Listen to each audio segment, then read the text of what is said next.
It's Friday night. It's the preview show. It's the No Nay Never podcast.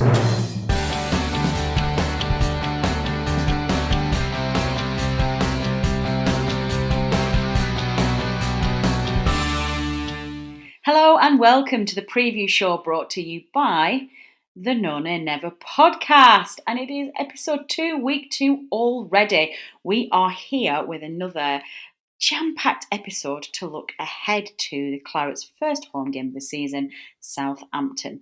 I'm your host, Natalie Bromley, but joining me as ever is the headliner himself, the main man, Dave Statman Roberts. Dave, welcome. Thank you, Natalie. Are you well? I'm very well, thank you. It's been a busy old week at Turf Moor since we recorded and last spoke to our listeners on Tuesday. Lots happened, yeah. The timing didn't exactly go brilliantly for that, did it, with all the things happening since then, signings and game. Well, obviously we knew that when the game was going to be, that was the one thing that was known. And then other rumours of takeovers and I don't know what else. It's all go.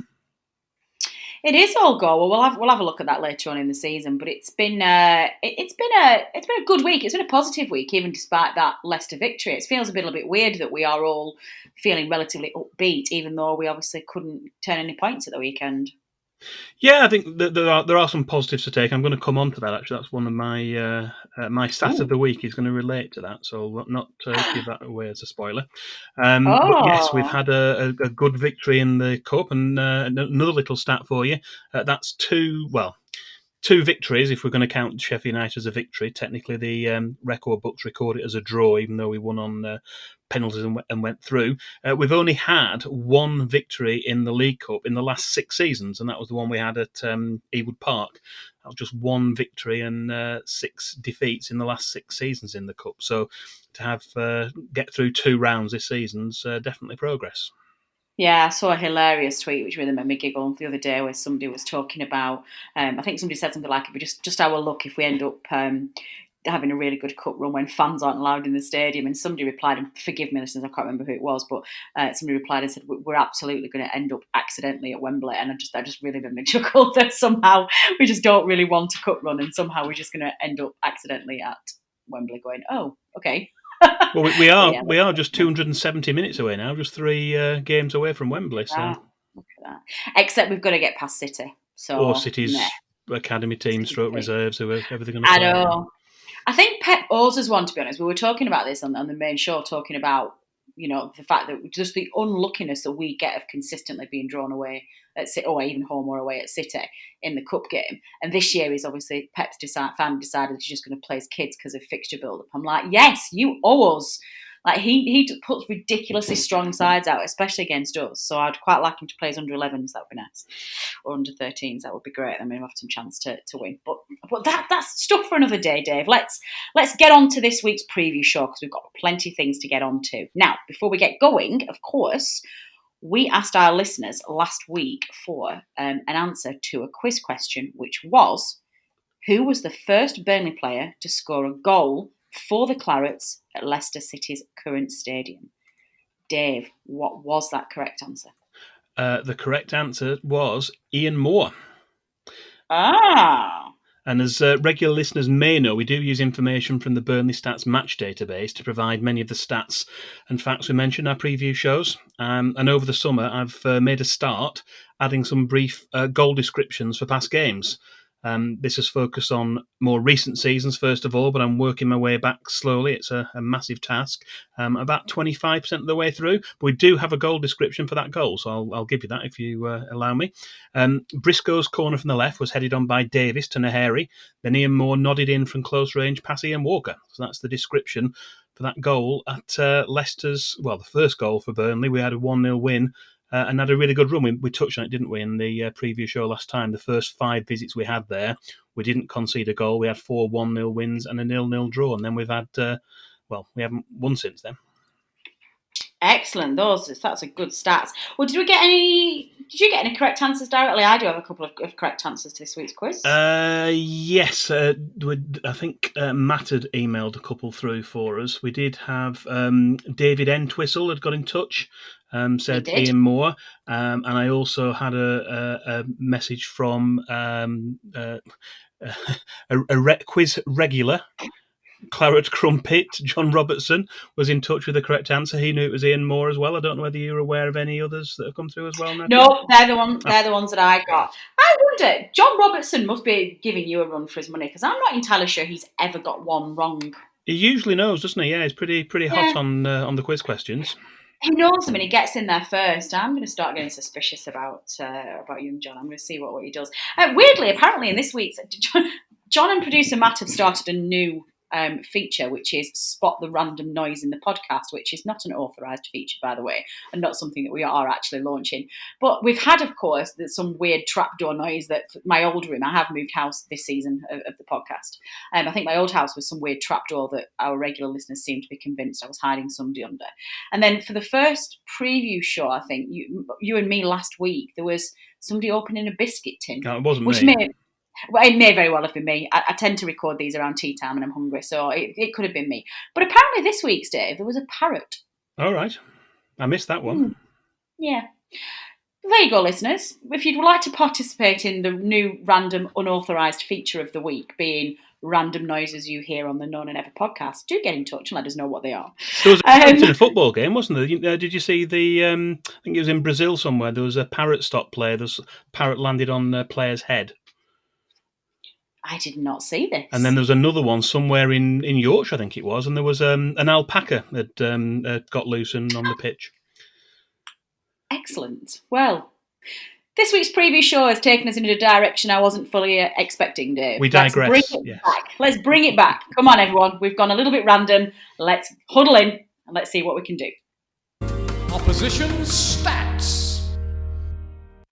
So we're going to be looking at Southampton at home, which is this weekend's game. Saturday. It's Sunday. It's Saturday. Dave Roberts, are you giving me duff information on my, listeners? Saturday the 20th, the date's wrong on this. It's Saturday the 26th, and it's an 8 p.m. kickoff, and we're live on Sky Sports. Well, there you go. Somebody log the date and entry it in the ship's log on Thursday, the 24th of September at 19:19 p.m. Dave Statman Roberts got something catastrophically wrong. There you go. Set me up massively there. Well, that's at least we now know the game. We've now clarified this for you guys. Do not wait for a game on Sunday at 8 o'clock because you will have missed it. Instead, tune in on Saturday instead and enjoy Southampton at home. So why don't you redeem yourself, young Dave Roberts, and tell us all about the recent history? Yeah, this season we're going to look at recent history, and when we say that, we've defined that as matches played since 2009-10 season, and then either looking at home or away, depending on whether we're a home or away for that particular match. So we're interested specifically in the matches against Southampton that have taken place at Turf Moor in the last decade. We've played them 6 times during this time. We've got an unbeaten record. We've got 3 wins and 3 draws.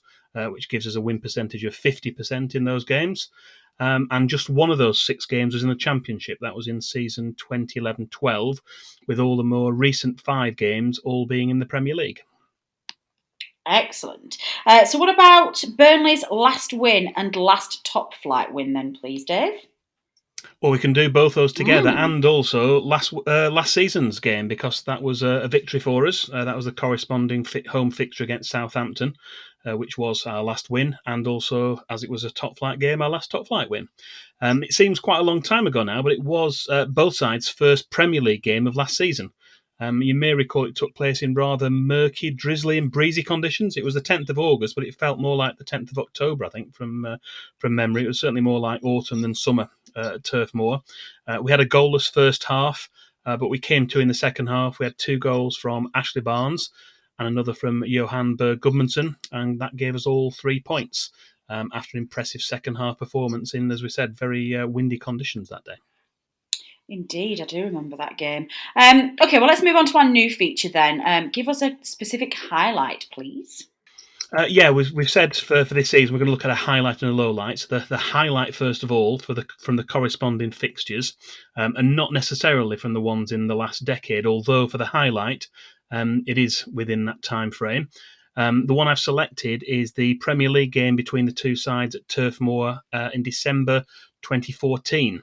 The first half was goalless, but but the game turned on a penalty save. On the hour, George Boyd was penalised for a foul in the box on Ryan Bertrand.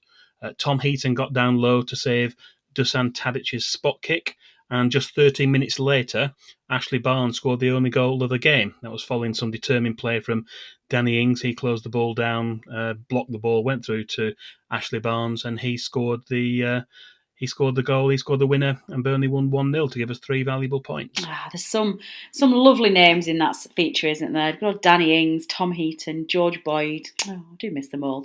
Okay, well let's delve into a slightly less upbeat section and have a look at our low light, please. Yeah, for our low light, I'm only aware of one red card that's been shown in past Burnley v Southampton matches at Turf Moor, and that was given to a Burnley player, so that's going to be this week's low light. We're going back just over 14 years, and that's to the 23rd of September 2006. Burnley had actually taken the lead early on in the game. We'd scored in the 4th minute through Steve Jones, but we lost Wayne Thomas. He got given a red card for an apparent elbow.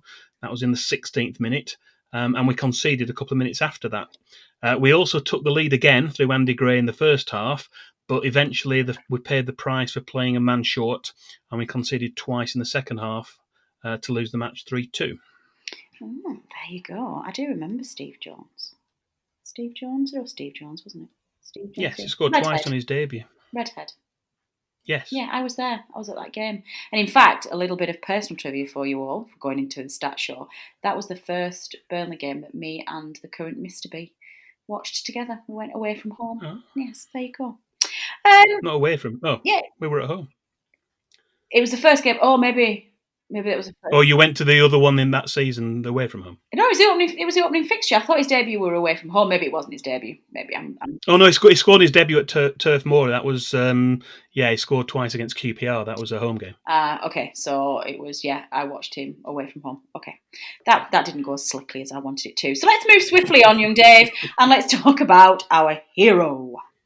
Another brand new feature this season. We're going for a hero and villain section. So we're going to pick out one hero and one villain from past meetings. And this week's hero is, drumroll, Joey Barton.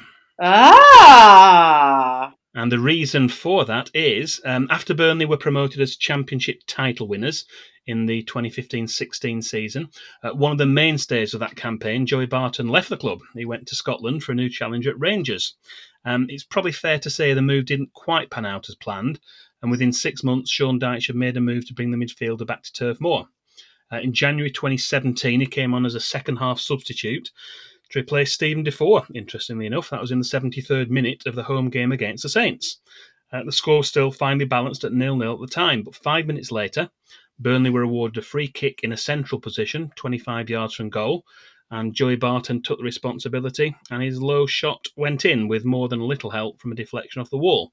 Interestingly, Jay Rodriguez also played in that match. He came on as a second-half substitute for Southampton, and that was just a few minutes before Joey Barton's introduction. Joey. I love Joey. It's nice to see Joey doing well at managerial level, isn't it? Although, did I see... Oh, no. No, do you know what? I'm not going to go down that path because I feel like I'm going to say something that's really stupid and our listeners will just be like, Bromley, what are you talking about? Let's move on to our next one. Who's our villain? I might do that voice, Dave. Hero, villain. Do you like that? We need that, don't we? That would definitely add to things. Rather than you doing it, get someone to do it professionally. Hey! Oh my God, the shade! We'll let you audition if you like. Okay, I'm going to do my audition. Villain. No? Okay. We'll see. We'll let Matt be the judge. Oh, God. Okay, villain of the week then, please, Dave. I've gone back a little bit further for villain, and that's mainly because Burnley have had such a good home record against Southampton, so there were fewer contenders to go at. But for this week's villain, I've gone back to March 1971 and gone for Southampton player Mick Shannon. Burnley were languishing near the bottom of the first division. We were fighting for our lives to try and stay in the top division where we'd been ever since 1947. We were desperately in need of points with only 3 wins and 11 draws out of the first 30 games played. I think only Blackpool were below us in the table at the time. The game was poised at 0-0 with less than 10 minutes to play, when our villain, Mick Channon, he finally broke the deadlock in favour of the Saints, and that was the only goal of the game. This result is yet another defeat in that season. It made Burnley's survival task even more difficult, and it did result in relegation for us at the end of the season, although probably not on the basis of that result alone. I think it was on the basis of not a very good season all round, really, which ended in relegation. And that, interestingly, also is Southampton's only top-flight win at Turf Moor in 11 previous attempts. They have won in other competitions and in certainly in lower league games. We've mentioned that championship win, but they've only won once in 11 top-flight meetings at Turf Moor. Well, there you go. Boo to you, Mick Channon. Boo. Okay, next new feature, Dave. Who's going to be our one to watch at the weekend? Yeah, for this one, we know very well all about Danny Ings. He left Burnley. It's more than 5 years ago since he left Burnley, and we know all about his goal threat. So for this week, I've gone slightly more left field for our one to watch, and I've chosen his current strike partner. That's Che Adams. It's perhaps slightly less well known that Che Adams was a former Burnley target. It's fair to say there was a lot of interest from several league clubs at the time, and this is going back initially to 2014. He was still playing for non-league Ilkeston, and he eventually ended up signing for Sheffield United. Since then, he's also played for Birmingham City before a move to Southampton in the summer of 2019. That was for a reported fee of around £15 million. Although he was also a name that had been linked again with Burnley, and that was in the previous transfer window in January 2019. He actually made his debut for the Saints in their first Premier League match of 2019-20. So that's the corresponding fixture from last season, which we've already talked about. He made 30 Premier League appearances last season, although the majority of these games, certainly in the early stages prior to lockdown, were from the bench. He scored 4 goals in 2019-20, as well as contributing 2 assists, but did seem to improve as the season went on. And he's forged quite an impressive partnership with Danny Ings now. He's still aged just 24. He certainly seems to have quite a bright future ahead of him. And for that reason, he's our one to watch for this week. Oh, that's an interesting one, actually. He's not one I would have obviously picked. I think he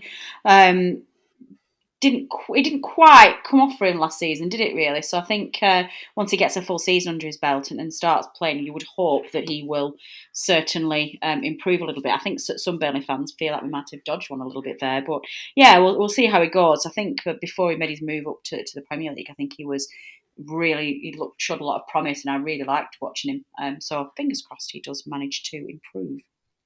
Yeah, one thing I will add here is that if Che Adams scores in this weekend's game, I'm going to have to start choosing defenders for this feature, because anyone who listened to our Leicester City preview show will recall that Harvey Barnes was our one to watch and ended up scoring. So if that carries on, we're going to have a change on this. And I'm going to, no, because then if you choose a defender, they'll come up with some absolute worldie and clear like 1 million goals off the line or something. So we'll just drop the feature. We're going to drop the feature. If this happens this week, that's it. That's going. I'm cutting it. Gone. Bye. Okay. Finally then, Dave, looking at the game itself, who's going to be our referee? We've got Andre Mariner. He's in charge of the match at Turf Moor on Saturday evening. We've won just 4 of the 13 past matches where he's been the referee, and all of the last 5 have ended in defeat, although those 5 were played away from home. Last season, we only saw him in the middle for a Burnley match once, and that was the heavy 5-0 defeat we had at the City of Manchester Stadium for our first match of Project Restart. He hasn't issued any red cards to players on either side in any of his previous matches involving Burnley, and he will be assisted by Mike Dean, who has the equally important role of video assistant referee on Saturday. Excellent. Well, I would move on, Dave, but I'm pretty sure that's not going to be it. I know you, and I know you like to squeeze as much in as you possibly can. So why don't you delve into the bank of Statman Dave, and let us have your miscellaneous stat of the week. Statman Dave's Stat of the Week. Yes, for Stat of the Week this week, I did post a Reasons to be Cheerful tweet earlier in the week after I researched some stats on Burnley's shot creation in away Premier League games. So I thought it would be worthwhile to mention that here and to at least give people some good news. Despite the final scoreline, which we're aware of, there are some silver linings to take from the defeat against Leicester. Burnley created 16 shots, which is a total we've only bettered in 4 out of 115 previous away Premier League games since 2009. The highest actually was quite recently. That was 23, which we had at Norwich City towards the end of last season, although we did play over half of that game against 9 men. As we know, games are won or lost based on real goals as opposed to expected goals, but the level of creativity was something which Sean Dyche touched upon in one of his press conferences this week. And following on from the progression in the Cup against Millwall, there's certainly been some excellent attacking intent from Burnley so far this season, which we can only try and build on against Southampton this weekend. Excellent. So how are you feeling about the game, Dave? Do you feel like it's going to be some points on the board? Are you worried? What's your gut telling you? I'm reasonably positive, I think. I mean, as I say, the result against Leicester was disappointing. I think, as I say, there was some good attacking intent in there. We are looking to get players back. I don't know whether we certainly didn't get James Tarkowski back in midweek. They didn't risk him for that game. Whether he might be back for the weekend. Ashley Barnes played 60 minutes of an under 23s game on. Earlier in the week as well. He scored a couple of goals. He got a goal from open play and a penalty as well. So he's on his way back. I think there was a game planned for tomorrow as well, an under-23 game for Friday, for Ashley Barnes to play in that as well. So there are players coming back through, but as we know, there are other injuries we picked up as well. Yeah. There's obviously the worrying one on Johan Berg Gudmundsson, and then also Jay going off in the game at Millwall as well. So he's going to be a doubt, presumably, And Brady as well. for the weekend. And Brady with his rib, yeah. But I think I'm reasonably hopeful that, combined with the fact we've had we do seem to have good attacking intent so far, and the fact that we do seem to have a bit of a good sign over Southampton in past games. We can hope that we can go in and get a positive result out of Saturday's game. So I'm going to go for a 2-0 win. Wow, Dave, that's really positive. I like it. I agree with you. I think whilst the result was disappointing against Leicester, I was really heartened by the performance, and that was with obviously having to play Kevin Long and Jimmy Dunn at centre half and poor Eric Peters in midfield as well. I wonder, obviously, as we were on air tonight, the signing of Dale Stephens has been announced. So we were debating this in the group chat beforehand as well about we wonder whether we can use Dale Stephens to bolster midfield a little bit, bring him into the centre and maybe push Brownhill onto one of the wings just to try and cover with us both having, obviously, the two wingers out injured at the moment. So whilst I'm not a big fan of pushing Brownhill out there, I think he's doing an incredible job in centre midfield. And oh my God, how good was he against Millwall in that cup game? He was phenomenal. I think that will help to do that. But I think we need to get Tarky back. I think if he doesn't play again, I think this injury tour cover is going to feel a little bit more suspicious by the day, isn't it, as to see what they're doing. So I share your views, young Dave. I'm going to go. I don't think we'll. If I'm going to sit on the fence a little bit here. If Tarky's back, I'm going to agree, and I'm going to say 2-0 as well. If Long and Dunn have to stand up again and they have to play, I don't think we'll keep a clean sheet. So I'm going to go 2-1. So there you go. Generally speaking, from a transfer perspective, are you happy with Dale Stephens, Dave? He's a very Burnley signing, I think. Yeah, in terms of what I've seen. Yeah, I'm saying that as a positive. It's a positive. Yeah. Yes, it is. I mean, there's probably a list you could reel off of players who perhaps haven't played. In fact, I think someone tweeted a list, didn't they, of players who you think probably should have played for Burnley but didn't do, and he's maybe one of them. Yeah, I mean, it's a decent bit of business, and we obviously shorter bodies in there, so it's going to be an experienced player who's going to bring something in. So whether he's going to get into the starting 11 straight away, we don't know, but he's certainly going to be in and around there, and seems to be a solid signing, I would say. Yeah, I think that's right. I think that the news has been received generally positively, but yeah, it's very hard not to raise an eyebrow at the slightly stereotypical nature of this Burnley signing, isn't it? And it just goes to show that there's a type of player that Dyche trusts and is happy for us to spend our money on. And with a rumoured transfer fee of just £1 million, this is an absolute no-brainer for me. I don't understand. This is a good signing, and at the moment we need bodies through the door. We need cover, and his experience and his attitude, I think, will be good for the side. I think Dyche will get the best out of him, and I'm really happy with that. There's also rumours circulating that young Harry Wilson is being looked at as well from Liverpool, albeit he's on the bench tonight for Liverpool, which seems odd. So what do you think about that one? Do you think that's supposed to be about 15 million, that one? Yeah, I mean, I think we probably shouldn't get carried away with these things until they actually happen, because I think if it was down to us, we wouldn't have any rumours out there. There wouldn't be any names, and it's only really when it gets forced in there either by the other club or agents or whatever that they do get into the public realm. So I think the club certainly would prefer to do all their business behind closed doors and not have the rumours. Players' names come up, and I don't know, that you suspect there's a grain of truth in quite a lot of them. Some of them you're not so sure. The only way you're sure is when they come through the door. But in terms of a theoretical signing, yeah, I guess he's a youngish attacking player who give us some more options going up front. So yeah, he would be a positive addition to the squad, I would say.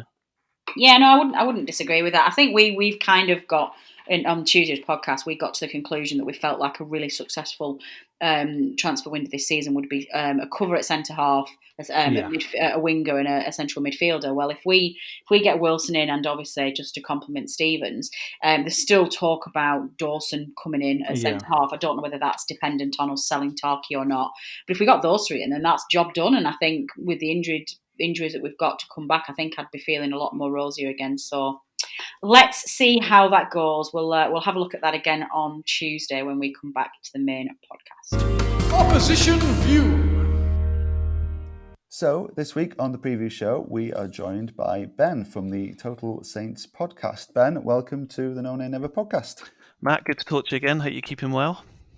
Yes, very good, thank you. Much better after last night's cup win, which has put us in the dizzy heights of the last 16 of the League Cup for the first time in, I think, 7 years. I think it is. It's been a while. It's not usually a trait of Dyche to kind of put up a cup run, but we're not complaining about it. Unfortunately, you guys didn't get quite that far, did you? It's not been the greatest start to the season for Southampton. It's not. I've followed. I think I worked out the other day, Matt. This is my 34th season following Saints, and I can guarantee that in 34 of those, they've started the season very, very slowly. Yeah, we don't normally kick into action until about November time, which probably is a blessing in disguise that we've started the season slightly later this season. But it's not been a great start. I mean, obviously we played a pretty strong side. Bar one change where he brought one young winger in against Brentford in the cup, and they demolished us pretty much, and they've beaten West Brom since, obviously. So 2 league defeats and a cup exit. It's not a great first week to the season. It's not. Just looking back briefly at last season as a whole, he had so many ups and downs. I mean, I won't mention the one that will go down in history, but after that, as a whole, were you happy with how Saints performed for you last season and kind of where you finished in the league? Yeah, I don't think you can complain about finishing 11th when you're, at the start of November, you've got, I think it was 7 points from 13 games or something like that. I mean, we were struggling pretty badly. That result that, again, we refused to say the score anymore, but it was a bit of a trigger. Ironically, it was probably the game just after that. We lost at home to Everton, and that was really sort of rock bottom. And we then went into a 2-week international break. Went to Arsenal, we should have beat them. They scored a 96-minute equaliser, but that kind of kicked off our season, and we had a great run over Christmas. You probably remember we went to Chelsea and won. We then went to Leicester in January and got revenge by, it wasn't quite the score that we won't mention, but we beat them 2-1. And again, we sort of tailed off, and then coronavirus came along for all of us, around the world, and we had to go through that challenge. And then, post-lockdown, I mean, we won 5 and drew 2 of our last 8 games. So we had a really good run to the end of the season, finished really strongly, and I think we were all hopeful that we'd carry that momentum into this season. Certainly Hasenhüttl was talking about not starting the season, but kind of continuing from last season. They didn't really do a proper pre-season. They kind of had a couple of weeks off and then came back and just sort of carried on doing the training and getting ready for that Crystal Palace game. But 3 defeats in a week has kind of put the pressure back on again, I think. It certainly has, because you never want. I mean, we've lost our one opening league game at the weekend up at Leicester, and I always feel it's so important to get those points on on the board early on and not be playing catch up in these early months. If you can get yourself a bit clear and then just tick over and just stay ahead, that seems to be the certainly the less stressful way of trying to survive in this league. Big player for you last season was former Claret hero for us, Danny Ings. Almost got the golden boot there. Hoping for more of the same this season from Danny. Yeah, totally. I mean, I think all of us as football fans, I'm sure any Burnley fans listening, I'm sure any Liverpool fans out there, I think, the most important thing is it's just great to see Danny Ings playing football again. He had two pretty traumatic injuries, I think could have ended his career, both of them potentially. But look, I mean, he's playing with a smile on his face. He actually grew up in the same village as me. I was lucky to interview him at the end of last season, and you could tell that he's really enjoying his football again. He's playing with a smile on his face. He's obviously scoring goals. He scored twice last week against Tottenham. Admittedly, one was from the penalty spot, but that's already a good start to the season for him. I suppose the concern for us, Matt, is that we've kind of relied on Danny Ings to score our goals. I think he ended up with 48% of our goals last season, which is, if he gets injured again, touch wood he doesn't, but that's a big void to sort of try and fill. So I think most importantly, he's really playing well. He's pivotal to the way the team plays. Saints are renowned for this sort of high pressing. And we all know that in football, defending kind of starts from the front. We all hear the cliches from the manager. Danny Ings kind of epitomises that. So, yeah, I think most importantly, it's great to see him playing football and enjoying himself again. And from a Saints point of view, absolutely banging the goals in. In terms of transfers, then, have you brought in the bodies that you think you needed over this shorter window that we've had since Project Restart finished? And we've seen some exits and we've seen some new deals for important players. How are you feeling about the squad in general? Yeah, I think the biggest area we needed to sort out was defence. We were okay scoring goals last season, but we made silly mistakes. You think of that right back to the opening day against you guys. I mean, we capitulated in 15 minutes towards the end of the second half there and just fell apart. And they signed Kyle Walker-Peters. He'd obviously done a good job sort of last second half of last season. I think it was probably helped by the fact that Spurs wanted Pierre-Emile Højbjerg, so that kind of worked in both parties' favours. We've signed a promising 21-year-old from Valladolid in Spain called Mohamed Salassu. He's trying to get sort of fit and ready for the Premier League at the moment. He had a bit of a knock and had to quarantine and all that sort of thing, so he's a couple of weeks behind. I don't think he'll feature at Turf Moor, but hopefully he'll be ready for the West Brom game.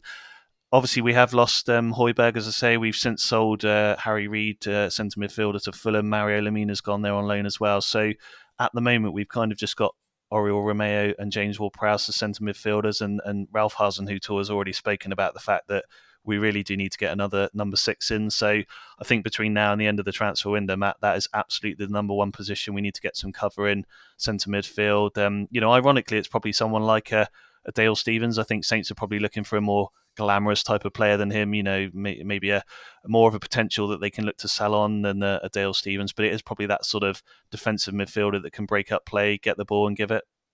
Well, fingers crossed you get what you need there. Just looking ahead to Saturday then, evening game up at the Turf Moor. Like you said, last year you came up on the opening day and it did kind of fall apart in the rain. It was a very, very wet day then. What's your thoughts ahead of this one? You've lost the first 2 league matches. Do you think that'll just give them a bit of a shock into kind of performing? Do you think, we've seen all sorts of results since the absence of crowds, a lot of away victories. Do you fancy your chances against us? We're dropping like flies at the minute.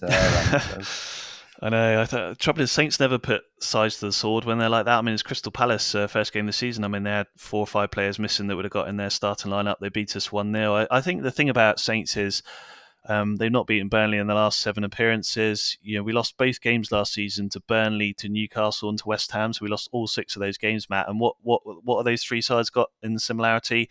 They play a big sort of target man up front. They play physical football. It's not, I think with all due respect, it's not kick and rush, but it is pretty much get it forward as quickly as possible and work off the strikers. And Saints don't like that. I mean, they don't like big physical sides in their face, and that's really what they're going to need to be up against at the weekend. They're going to need to be up for the fight. They're obviously going up there a little bit with their tails between their legs, and it seems ridiculous to say after 2 Premier League games that the pressure's on to get a result, but after we got West Brom at home, and then we're into some of the big boys, Chelsea and Everton and things like that. So I'd say there's a lot of pressure on Saints coming up to Burnley at the weekend, whether they like it or not. And I know, as you say, you got a few injuries. I saw potentially J-Rod's got a knock and maybe out. I mean, obviously if he is, that's of course going to be a bonus for us because he's still on his day one of the top finishers in the Premier League. And a bit like Danny Ings, Matt, it's been great to see J-Rod get back to playing well. A player that is loved on the South Coast for what he did down here. So going back to the original question, I think it'll be hard for Saints. The most important thing we need to see is a bit of fight from them. And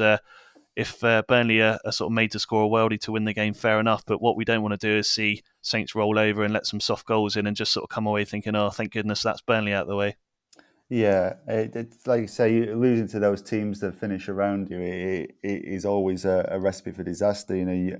Quite often you're quite happy to go and take hits against the teams that are going to finish top 4, top 6, because that doesn't impact your position.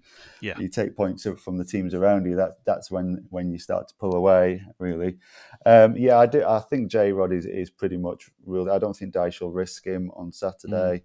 We've got Wood and Vidra both available, and Barnes played for the under-23s this week. He did 60 minutes, and he always scores against us. Yeah, he may well make the bench on Saturday if we need to kind of make up the numbers. Tarkowski, touch and go. Who knows what's happening with him at the minute? He's had this mysterious toe injury for the last week or so.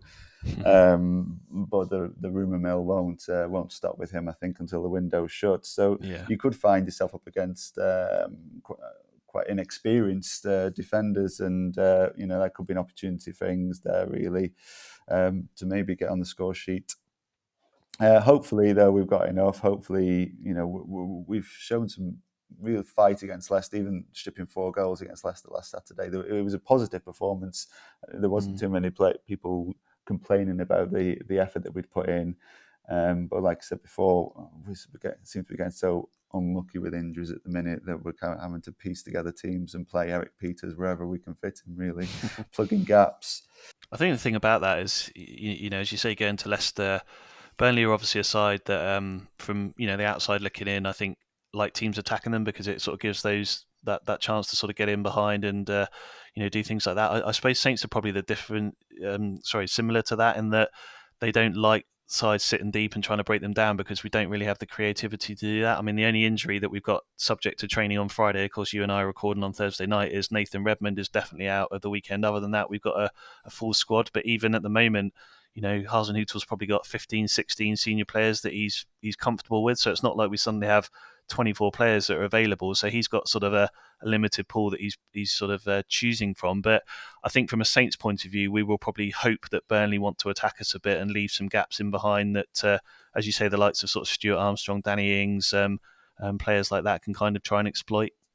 How have you found it not being able to go to the games? I mean, do you travel to many of the away games? Are you missing away days, or do you have a season ticket down at St Mary's? And how have you found this last 6 months?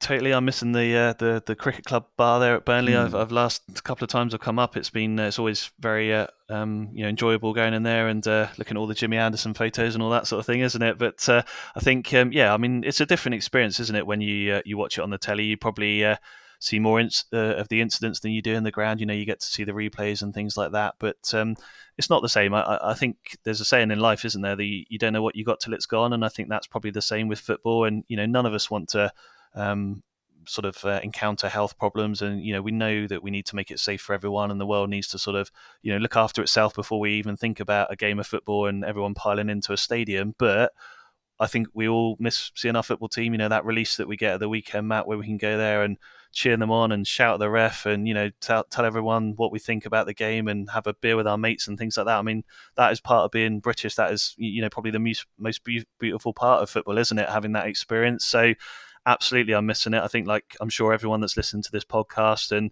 the sooner we can get back safely, obviously, I mean, it looks like it's going to be March now, unfortunately, at the earliest. So fingers crossed, we can kind of go through all the sort of safety checks that we need to and start to see fans coming back. And the sooner we can get back there cheering our teams on, the better, eh?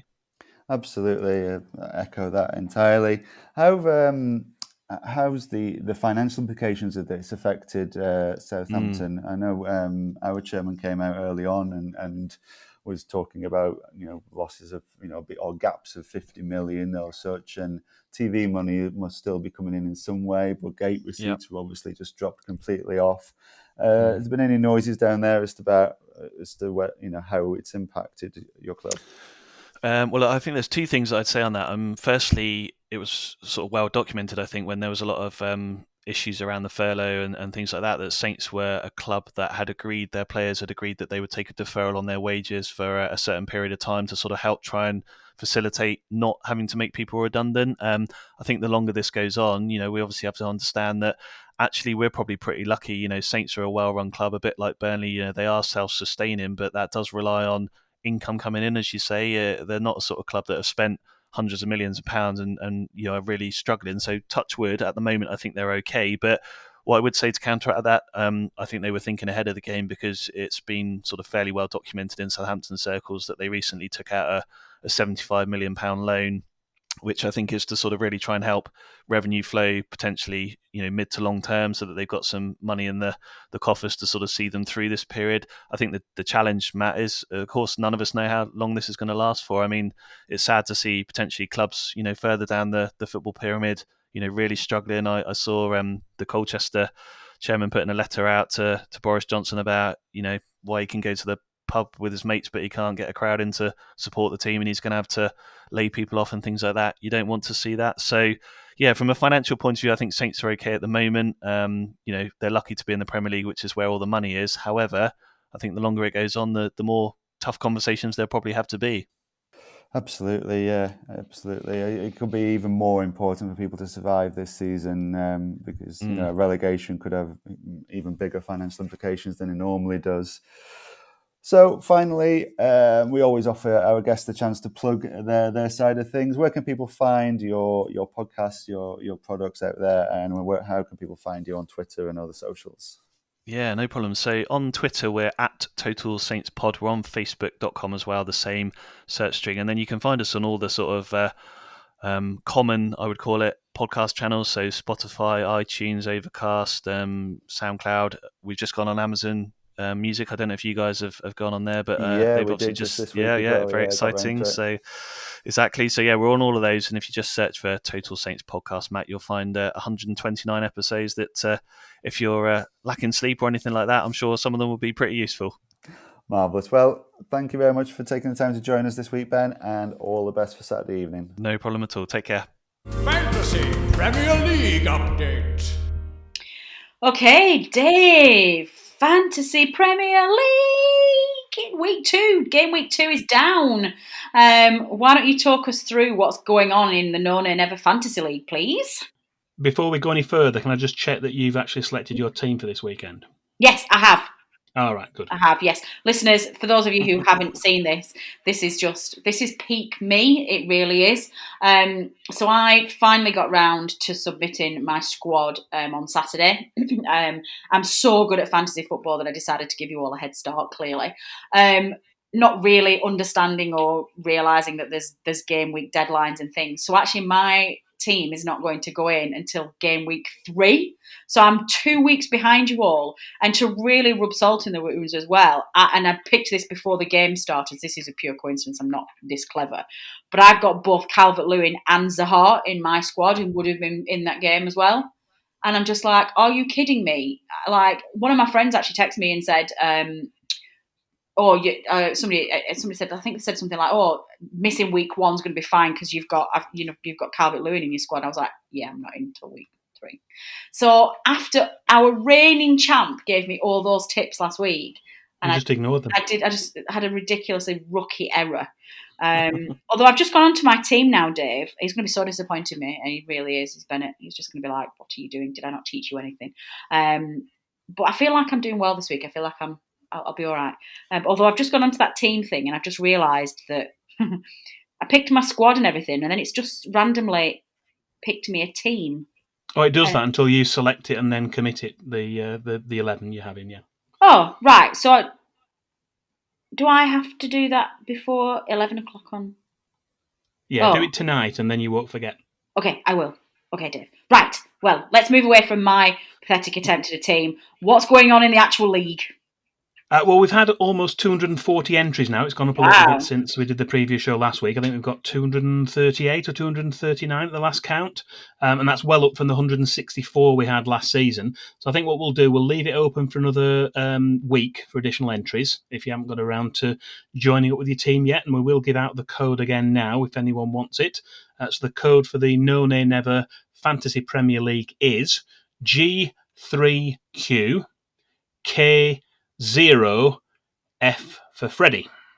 And that is definitely a 0 rather than an O. So G3QK0F.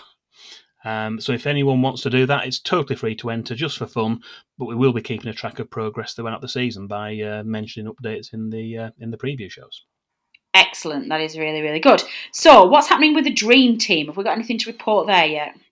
Well, in terms of last week, the Tottenham duo of Son and Kane, they were way out in front of everyone else with 24 and 21 points respectively, following that was their victory over Southampton last week. And although there were no Burnley players in the team of the week, Leicester City's Timothy Castagna, he did just creep into the 11 for the Kings of Game Week 2. And as Burnley have only played one game so far, so it's a little bit too early for us to look at the scores of the Burnley players just yet. We will be keeping an eye on that during the season as well. But I can reveal which of our FPL managers, the ones in our league, have got off to the best start. With six managers so far, have got a combined total of 150 points across the first 2 game weeks. So should we have a little countdown? Yes. So we've got in 6th place on 150 points, Daniel Mellor. Chris Yates is in 5th on 151 points. They've both gone up in places since the previous week. Dan Parkhill is on 152 points in 4th place. It's all very tight here, isn't it? Matthew Blackburn is on 153 points in 3rd place. Elliot Clegg is in 2nd on 150. Well, it's actually joint top. I think they must split it based on the last game week. So in 2nd, but the same number of points, 158, is Elliot Clegg. And then we've got Ursay, I think that must be an abbreviation, whose team is Alison Bexer, on 158 points as well. So that's number 1 in the list so far. So 158 points more than you've got, Natalie. All right, I'm not even ranked. I actually went to the bottom, presuming that I was on 0. They've not even put me in yet. I'm just still showing as a new member. Actually, I'm assuming that I'm in. It says on the bottom of our league. Yeah, it automatically goes in for next week. Yeah, that's if you select your team. So depressing. So essentially, I need to get something like 250 points or something like that in week 1, and I'll go straight into 1st place. Yeah. Well, it's not going to happen, is it? Where's our reigning champ? Where's Bennett? Oh, I didn't check, actually. I didn't. To be fair, it's a little bit early days to be having league tables. I think you probably need 3 or 4 weeks to do it properly. But I think we'll get a better idea when we sort of 4, 5, 6 weeks in. Things will settle down a little bit, and we'll probably see a bit more of a pattern coming through. Yeah, I'm just absolutely. Oh, there's a Jamie Smith in there. I wonder if that is our wonderful previous host, Jamie Smith, or whether it's a different Jamie Smith. There are 2 Jamie Smiths. Oh, there's a John Smith. Ben Kilbride. There's some regular names in here, all of people who we know of long-time followers of the podcast. Well, there you go. Let's see how it goes. Well, obviously, as Dave said, it is still very early days at the moment. So if you haven't quite got off to the best start, or if, like me, you've actually forgotten to do it, as Dave said, we are going to keep it open for 1 more week. We're going to close it at the end of game week 3, aren't we, Dave? So for new entries, yes. So I think we'll try and see if we can get above 250. If we can get another 10 or so entries, that would take us above 250, which would be good. Yeah, that'd be really great. So get involved, people. We would love to have you, and we will monitor progress throughout the season. And don't forget, there is a prize for our champion, and it's not just a No Nay Never sticker. There you go. Statman Dave's quiz question. So let's round off this week's podcast, Dave, with this week's quiz question, please. What little nugget are you asking our listeners to answer this week? Yes, I'm going to test their more general football knowledge now, rather than specifically Burnley, by asking Ralph Hasenhüttl has been in charge for Southampton's last 2 visits to Turf Moor prior to this weekend. But can you name the other 3 Saints managers Sean Dyche has faced in matches between the 2 teams at Turf Moor? That is a good question. How do our listeners submit their answers, please, Dave? Well, the best way is to get in touch. They can either tweet us or send a direct message on Twitter. That's at NoNayNever. We accept emails, podcast@nonaynever.net. And they can also reply on the post for the preview show on the No Nay Never Facebook page. And we will reveal the correct answers, because there's obviously 3 of them, at the start of our next preview show. Excellent. That is good work, Dave. Get your thinking caps on, people, and submit us your answers. Well, that is all we have time for this preview show, episode 2 of season 2. Thank you as ever to producer Matt for getting all of this sorted and editing, publishing it in time for your new pre-match ritual, however that may be, away from Turf Moor. Listeners, I do hope that you still manage to enjoy the game at the weekend, even though we won't be at our seats, and unfortunately it doesn't look like we will be there for some time yet. But I do hope, obviously, you do manage to listen in to us and get some sense of community back with our Clarets. Thanks to Dave, you put in so much effort to this, particularly obviously at the start of this season when we've got some new features. This previous show is 100% your effort and would not be anywhere near what it is if it was left to my devices, because it would be rubbish. So thank you, Dave, as ever, and I can't wait to see what you pull for us next week. But finally, my thanks go to you, the listener, for downloading and listening to this podcast. And basically, your support is just so much appreciated. We definitely would not be here without you. And I haven't even told Dave this yet, because I was saving this for the end of this podcast. But this season, just from episode 1 of the preview show, we have over doubled the listeners for the preview show than we had last season, which is phenomenal. We always want to improve our listener base. We always want to get more and more people involved, but to actually double is an incredible achievement. And Dave, that's all down to you. So congratulations. You have officially doubled your listener intake for the preview show. So well done. The team will be back on Tuesday. We will be looking over the weekend's game against Southampton, and hopefully we'll be discussing the Dale Stephens. We'll be keeping an eye on the Wilson story, and we will see if there are any other incomings at Turf Moor. We'll also be keeping one eye on that Tarky story as well, and keeping an eye on that tour of his. And then Dave and I will be back next weekend for the next episode of the preview show. So that is all from us now. This has been the preview show, brought to you by the No Nay Never podcast. Until next time.